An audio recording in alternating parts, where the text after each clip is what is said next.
आज कृषी दिनानिमित्त प्रथमतः मी स्वर्गीय वसंतराव नाईक यांना अभिवादन करतो. त्यांची आज 111वी जयंती आहे. वसंतराव नाईकांनी जे कृषी विभागासाठी जे बहुमूल्य योगदान दिलेलं आहे तेच आज कृषी विभागाचे अधिकारी खालपर्यंत शेतकऱ्यांपर्यंत पोहोचवत आहेत. कृषी विभागाच्या विविध योजना आहेत, जसे की महा-डी-बी-टी प्रणालीवरती शेतकऱ्यांनी फक्त एकदाच अर्ज करायचा आहे. त्या अर्जामध्ये त्यांना ज्या बाबी आवश्यक आहे, जसे तुमचे ट्रॅक्टर आहेत, ट्रॅक्टरचे अवजार आहेत, त्याच्यानंतर तुमचे वैयक्तिक शेततळे आहेत, त्याच्यानंतर तुमचे शेडनेट आहेत, कांदा चाळी आहेत, पॉली हाऊस आहेत. याच्यासाठी शेतकरी एकदाच अर्ज करायचा आहे. त्यासाठी आवश्यक असणारे जे कागदपत्र आहेत त्यासाठी सातबारा लागेल, आट लागेल, तुमचं आधार कार्ड लागेल, आधार कार्डची लिंक असणारं पासबुक अकाउंट लागेल. हे तुम्ही सेतू कार्यालयामध्ये महा-डी-बी-टी पोर्टलवरती एकदा अपलोड करायचं आहे. आणि ज्या तुम्हाला बाबी आवश्यक आहेत त्या तुम्ही तिथे टिक मार्क करायचं. सगळ्या बाबींना जरी तुम्ही टिक मार्क केलं आणि ज्यावेळेस तुमचा नंबर येईल, ही लॉटरी सिस्टीम आहे, पूर्ण महाराष्ट्रासाठी एकच पद्धत आहे. याच्यामार्फत त्या शेतकऱ्यांची निवड होते.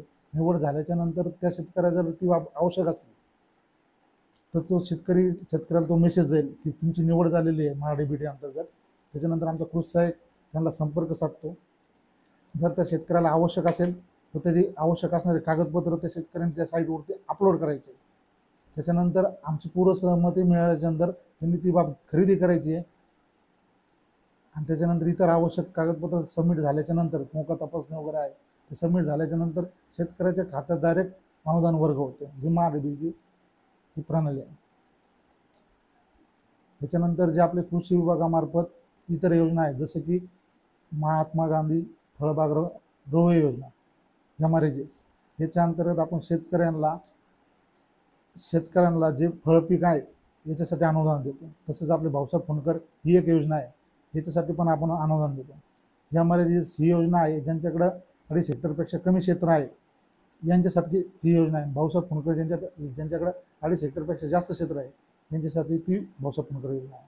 अशा 2 योजना सेपरेट फळबागेसाठी आहेत. त्याच्यानंतर तिसरी योजना जी आता शासनाने चालू केलेली मागील 3 वर्षापासून ती आहे प्रधानमंत्री सूक्ष्म अन्न प्रक्रिया योजना. या योजनेअंतर्गत कृषी विभागाशी संबंधित जे प्रोसेसिंग युनिट आहेत, जसे की तुमचे डाळ प्रोसेसिंग युनिट आहे, त्याच्यानंतर पापड आहे, लोणचं आहे, त्याच्यानंतर तुमच्या इतर अजून तुमचे कांदा प्रक्रिया युनिट आहे, जे छोटे छोटे उद्योग आहेत याच्यासाठी हे PFME अंतर्गत आपण त्या शेतकऱ्यांना लाभ देतो. या योजनेअंतर्गत आपण साधारणतः शेतकऱ्यांना 35% किंवा जास्तीत जास्त 10 लाख रुपयापर्यंत अनुदान देतो. ह्याच्यासाठी आपण स्वतंत्र असं DRP नेमलेला आहे तालुका लेवलला. त्याच्या अंतर्गत त्यांनी शेतकऱ्यांनी फक्त त्याची कागदपत्र त्यांना सबमिट करायचे. बँकेची प्रोसिजर आहे ती पण प्रोसिजर ते फॉलो करतात आणि आपण साधारण 35% त्यांना अनुदान देतो. शेतकऱ्यांसाठी जे आहे की PFME अंतर्गत महिलांसाठी चांगल्या योजना आहेत. शेतकरी ज्या महिला बहिणी आहेत ते घरगुती उद्योग करायला तयार आहेत, तर त्यांच्यासाठी ही सगळ्यात उत्तम योजना आहे PFME. याच्या अंतर्गत महिला शेतकरी ज्या घरगुती तुमचे मसाला युनिट घ्या, पापड युनिट घ्या, त्याच्यानंतर तुमच्या कुड्या युनिट घ्या, त्याच्यानंतर खव्याचे युनिट घ्या, याच्या अंतर्गत ज्या महिला उत्सुक आहेत काम करायला त्याच्यासाठी ही योजना फार सुंदर आहे. आता याच्यामध्ये तुम्हाला सांगू इच्छितो की मागील 15 दिवसामध्ये आपण शेतकऱ्यांच्या प्रत्येक गावामध्ये दररोज एक कार्यक्रम घेतला आहे. त्याच्यासाठी कृषी संजीवनी 15वडा हा कार्यक्रम आपण मागील 15 दिवशी राबवला. त्याची सांगत होती.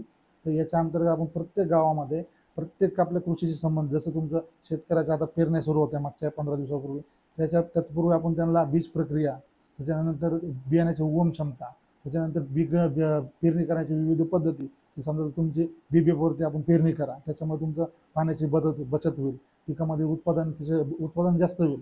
अशा प्रकारचं आपण त्यांना मार्गदर्शन प्रत्येक शेतकऱ्यांना गावामध्ये त्यांच्या ग्रामपंचायत असो किंवा शेतावरती असो अशा ठिकाणी जाऊन आपण त्यांना मार्गदर्शन मागील 15 दिवसात प्रत्येक गावामध्ये राबवलेलं आहे.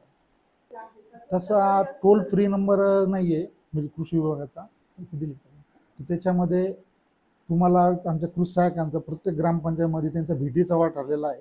त्यांचे नंबर, संपर्क क्रमांक त्यांच्या कृषी सहाय्यकापासून ते आमच्या मंडळ कृषी अधिकारी, तालुका कृषी अधिकारी इथपर्यंत त्यांचे नंबर, प्रत्येक कृषी वार्ता फलक असं तिथं फलक आहे त्याच्यावर त्यांचे नंबर संपर्क दिलेले आहेत. हो, आपण आता हे जे मागील 15वडा दरवर्षी आपण हा 15वडा राबवतो, पण असं वैयक्तिक जर शेतकऱ्यांनी प्रत्येक आपण 15 दिवसाला त्यांच्या इथं आपण शेती शाळा घेतो. त्याच्या अंतर्गत आपण त्यांना त्यांच्या शेतावरती जे पीक आहे आपण प्रकल्प दिलेला आहे त्याच्या अंतर्गत आपण शेती शाळा राबवतो. या शेती शाळेमध्ये त्यांच्या लागवडीपासून तर त्यांच्या म्हणजे काढणीपर्यंत इथपर्यंत आपण त्यांना प्रत्येक म्हणजे 15 दिवसाला आपण ती शेती शाळा घेतो. काही शेती शाळा आठवड्याला असतात, काही 15 दिवसाला असतात. अशा प्रकारे आपण ते शेती शाळेमार्फत त्यांना मार्गदर्शन पिकांसंदर्भात करत असतो. त्याच्यामध्ये त्यांची लागवड, त्यांची म्हणजे पाणीचं नियोजन, त्याच्यानंतर त्यांचं खताचं नियोजन, कीटकनाशक नियोजन, त्याच्यानंतर त्यांचं काढणी पश्चात तंत्रज्ञान याबाबत सर्व त्यांना मार्गदर्शन केलं जातं.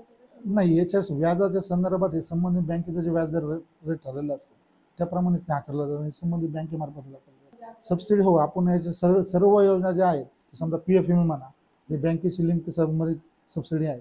ही सबसिडी ज्यावेळेस तुम्हाला बँक अप्रुव्हल देते त्याच्यानंतर आपण त्या योजना त्यांनी जो प्रकल्प राबवलेला आहे तो किती रुपयाचा राबवलेला आहे, कोणता राबवलेला आहे, याचं पाठपुरावा केल्याच्या नंतर त्याला संबंधित खात्याला वर्ग करू शकतो. आता शेतकऱ्यांसाठी माझं एवढंच आव्हान आहे की आता चालू वर्षी जो पावसाळा सुरू झालेला आहे त्याच्यामध्ये काही शेतकऱ्यांनी आता पेरणी केलेलं आहे, काही शेतकऱ्यांच्या पेरण्या अजून बाकी आहे. तर मला त्यांना एक आव्हान राहील की बाबा अजून पाऊस जोपर्यंत 75 mm अजून काही ठिकाणी पडलेला नाही त्या दिवसापूर्वी, तर ते पडल्याशिवाय त्यांनी पेरणी करू नये असं एक माझं त्यांना आव्हान आहे. आणि विविध योजनांमध्ये त्यासाठी ते शेतकऱ्यांना जर ज्या बाबी आवश्यक आहे तर त्यांनी DBT पोर्टलवरती ऑनलाईन करावं.